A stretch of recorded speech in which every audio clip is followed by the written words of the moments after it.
guys, this is Leah Michelle and the Kansas Cowboy coming at you January 31st, 2017. We have our whole family here. Our dogs are at our feet. They're not always like right here. Well, we would today. for this exciting news that our mayor, Cincinnati mayor, has just proclaimed across the United States. We are now a sanctuary city. We were at the Trump thank you rally that debuted, and I remember Josh Mandell saying, like literally, over my dead body, we will never be a sanctuary city. And I'm going, well, you're gonna die, son. Well, he came out with something strong. We're gonna listen to Josh Mandell. He is decrying this decree. But we here at Resistance Chicks always look for the conspiracy. Okay, and so this is why I have brought in Kansas Cowboy, because we were just discussing Jesuits and how I have a whole article that I'm going to do a segment for you next. So if this doesn't quite make sense, stay tuned for the next segment. There's a lot happening with the Catholics and George Soros and the Clinton and Podesta emails, and I want to go over a little bit of that with you guys. But there's people in the hierarchy of any religion that want to use religion for power, right? Right. And we're actually pro-Catholic. We support the Catholic faith, but they have been infiltrated. Yes. Over the years. Well, for the past, they've for a long time. Always been infiltrated. We'll let the Kansas Cowboy get into that. But we want to start with, we're going to take it straight from the horse's mouth. Why is Cincinnati now a place for illegal immigrants? For those of you that don't know, Resistance Chicks, we're based just outside of Cincinnati. These moments of crisis do not occur every day. But when they do, I believe deeply from my own faith as a Catholic that we are required to take a stand. This city stands with immigrants.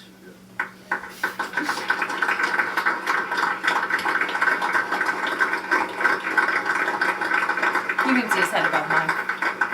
Yay! Look at the guy in the background. This city stands with Muslims. He's always smart. This city stands with immigrants. This city stands with Muslims. This city stands with Syrian refugees yearning to breathe free.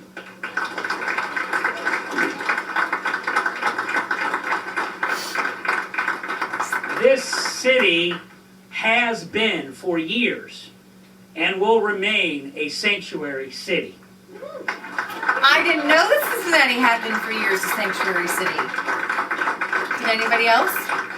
This city opposes the executive orders to halt refugee settlements and targeting cities that are trying to live up to the promise of the Statue of Liberty. Targeting cities that are trying to live up to the promise.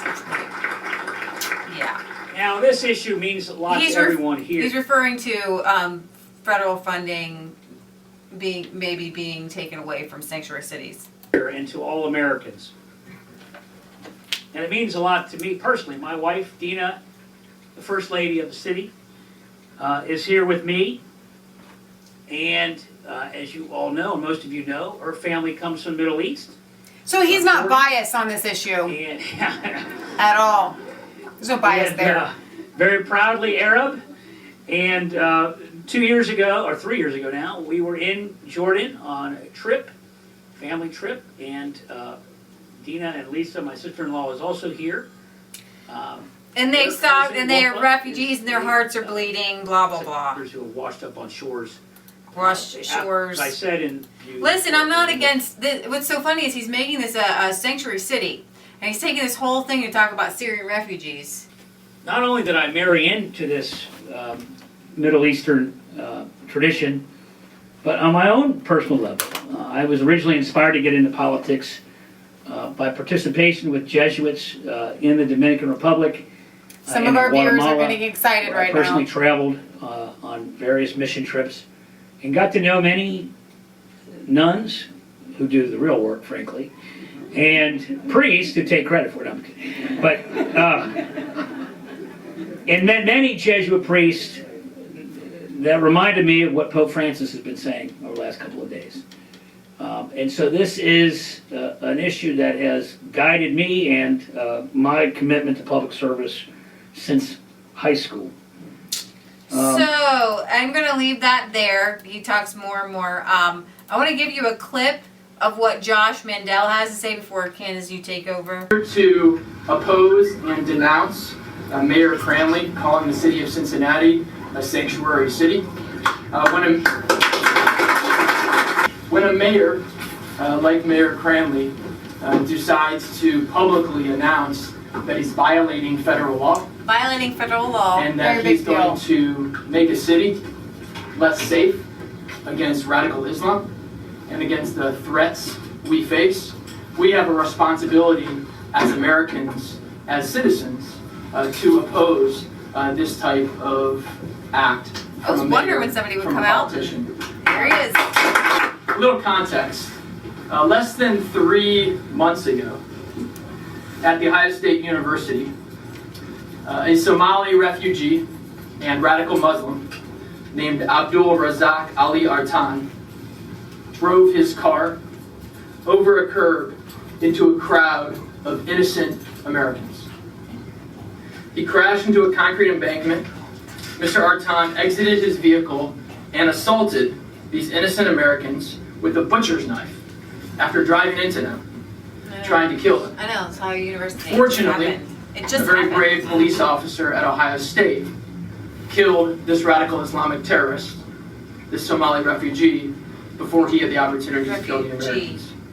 This event was obviously horrific for the 11 people hospitalized from knife or collision wounds. It was horrific for the officer, the young man who was forced to take a human life. And it was a tragedy for the perpetrator's family as well, who were reckoning with the loss of a child and also the motives behind his attack. And we have family Our and empathy for the neighbors injured, who have children that and go our there. sympathy for Mr. Artan's family cannot blind us to the policy concerns raised by this attack. For Ohioans, this attack at Ohio State, just a little bit up the road, joins a sad list of other attacks dating back to 1993. The World Trade Center, the bombing there, September 11th, the underwear bomber, the Times Square bomber, the Boston Marathon bomber, mass murders at Fort Hood, in Chattanooga, San Bernardino, and Orlando, just to name a few.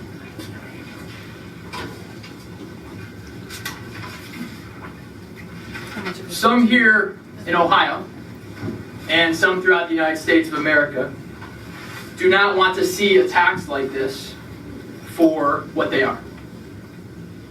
These are attacks on Western civilization. These are attacks on the Judeo-Christian values that we hold dear. These are attacks on our freedom.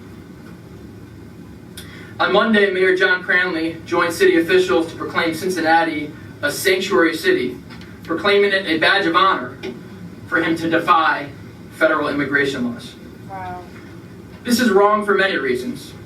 And whether it be here in the city of Cincinnati or in any city in the state of Ohio, sanctuary cities, I believe, are an out-of-touch, misguided policy for multiple reasons. Because our nation is founded. I think we can probably stop there. There's a lot of really good reasons. We could probably go over some why you can't defy federal law, why you can't have these sanctuary cities, and who came up with this idea that you could just blanketly say, everybody come, you're welcome if you're illegal. You know, so it back over here when it's talking, I found this on Breitbart, like, oh, there's Cincinnati, but I had actually read it in the Inquirer the other day. It's, you know, John Cranley had said, oh, we're going to stand in solidarity with the immigrant community and declare, you know, Cincinnati a sanctuary city. And this city opposes executive orders to halt refugee resettlement and targeting cities that are trying to live up to the promise of the Statue of Liberty. But in New York, Mayor Bill de Blasio has come under fire for his sanctuary city designation after the NYPD released a previously deported criminal illegal immigrant, forcing the Immigration and Customs Enforcement to launch an investigation to capture the suspect. So it just causes a bunch of problems and things like that. But you're here because you want to talk about the Jesuits. Now here's the thing. where it's not a conspiracy theory if it's the truth. Leah wants a meter for conspiracy. Hey. We're throwing this one out there. Hey. See if it takes. It's Hey. in the middle.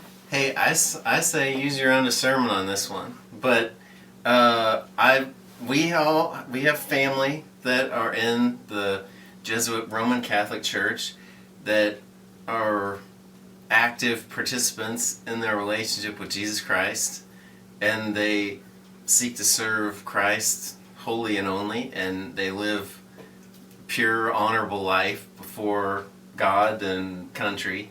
Yeah. With the Constitution and the Declaration of Independence.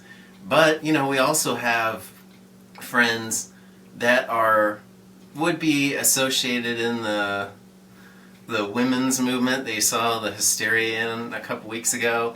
We have others that are pro-lifers. We have friends that are in the Black Lives Matter movement. I mean, We have, from all walks of life. it's across the board, but we have to look at the commonality. We have to look at the common denominators and what is causing these issues to arise. Because you have to say, like, why are Americans just getting so angry and violent with one another? Yeah. You know what I mean? Because we started out as a free country, It's like, as long as you're not going to sin against me, then if you want to sin before God, then you can do what you want to do. Right. I'm going to follow God and do what I want to do. And, you can't hinder us from preaching the gospel, the gospel of truth, and we want to see souls saved. And at the end of the day, hey, if I'm crazy, then no big deal, But if the other guy, if you're wrong, then you're not going to make it to heaven. So I'm on Team Jesus. So, bada boom, ching. So, as many of you know already, obviously, in like the 1500s, Martin Luther nailed his 95 Theses on the church steps, the door, and said, hey, we're trying to follow Jesus Christ, and there are these doctrinal deviations, these errors present, and we want to just maintain the pure word of God, and Now, but Martin Luther wanted to stay within the Catholic Church. That was his goal, just to reform it, right? But they didn't want to be reformed. Well, yeah, I'm no longer in my church either. But anyway, so as a result of this, then obviously everybody started printing off their own Bibles, and the Pilgrims, the Puritans, the Quakers, everyone came to the United States. It wasn't a sanctuary city, but it's a sanctuary for religious freedom, and obviously that's very peaceable, Yeah. And so when that happened, then the Jesuit order was established, and they instituted the system with the popes, because to give extreme paraphrase, you can look stuff up for yourself, but pretty much this sect, they're trying to subvert and overthrow everyone out there that's in the Catholic Church, and they just want to follow Jesus, and but these guys, it's like they want to dominate, and they're just furious that all these people in the Reformation had left. So they were created basically to try to stop the mass hemorrhaging of the church.